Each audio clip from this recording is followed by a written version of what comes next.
New York, former WFAN sports radio personality Craig Carton was sentenced to 3.5 years in prison today by a longtime fan and listener, the judge, for a ticket reselling scam that ended his decade-long broadcast partnership with ex-NFL quarterback Boomer Esiason. Carton, a New Rochelle native convicted in November of conspiracy, wire fraud, and securities fraud, was sentenced by Chief Judge Colleen McMahon. She greeted him like a radio listener. "Good afternoon, Mr. Carton." "Colleen from New York." "First time, long time," the judge said, adding that she used to listen to his show as she drove to court. The prison term was half what prosecutors sought after Carton was convicted at a November trial of soliciting and then largely gambling away nearly $7 million. U.S. Attorney Jeffrey S. Berman said in a release that Carton's ticket reselling business that purported to use his connections to score good seats from events like Metallica and Barbra Streisand concerts was an elaborate fiction. Blames sex abuse at camp. Carton, a 50-year-old Manhattan resident, blamed his fall from a measure of celebrity and wealth on sexual abuse he suffered at a camp when he was 11 years old. He said memories of his abuse were triggered by revelations of the crimes of now-convicted child molester Jerry Sandusky. That led him first to speak angrily and more emotionally than he ever had before on WFAN's Boomer and Carton show, which he co-hosted for years with Esiason.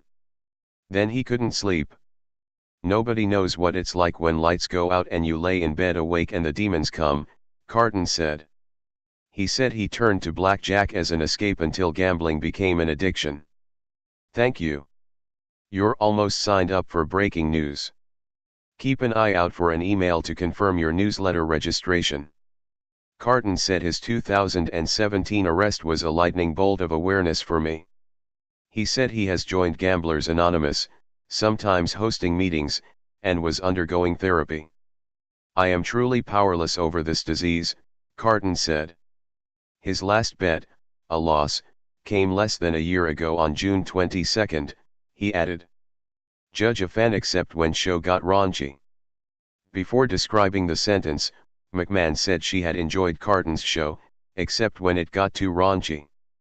She likened his crimes to that of Bernard Madoff, who is serving a 150-year prison sentence, though she said Madoff's scheme in which he squandered roughly $20 billion went on far longer and the Ponzi king seemed better at it. The judge dismissed Carton's claims he never meant to lose investors' money, saying it was a common justification in financial crimes.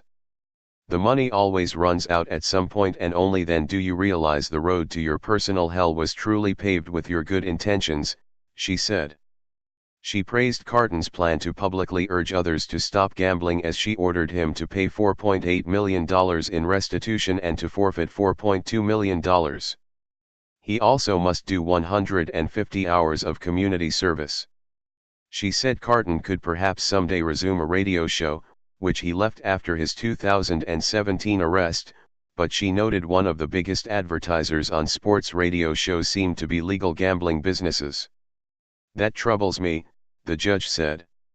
Son's school assignment a revelation. It was one of his son's school assignments that made Carton realize he had a gambling problem. Carton's 7-year-old son came home from school one day, after he had been arrested, when the first graders had been asked to draw and write about their favorite places to visit.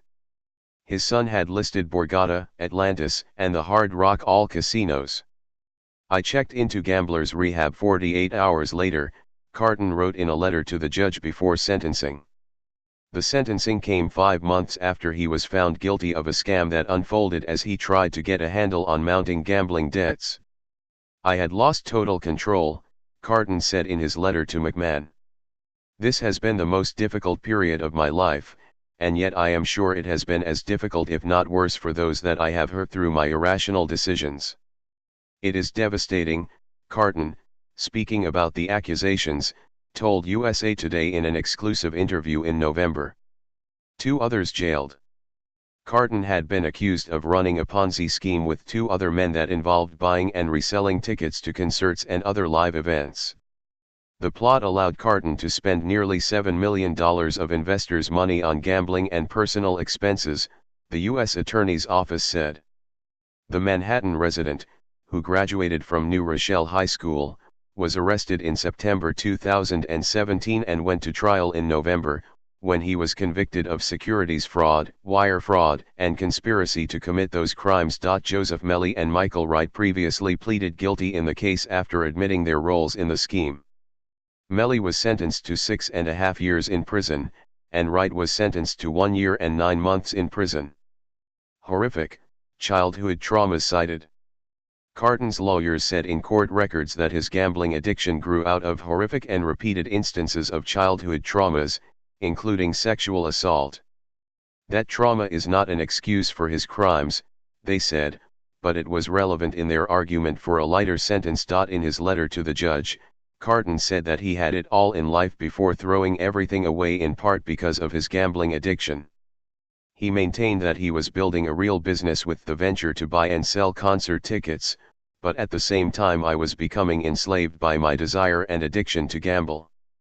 Carton said he bought legitimate concert tickets to resell, but he acknowledged that he had misled investors because he often used the investors' money to gamble, something he would do late at night or early in the morning to avoid drawing attention to his craving for betting.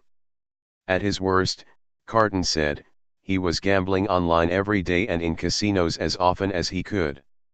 He said he last gambled in June 2018, and attends Gamblers Anonymous meetings.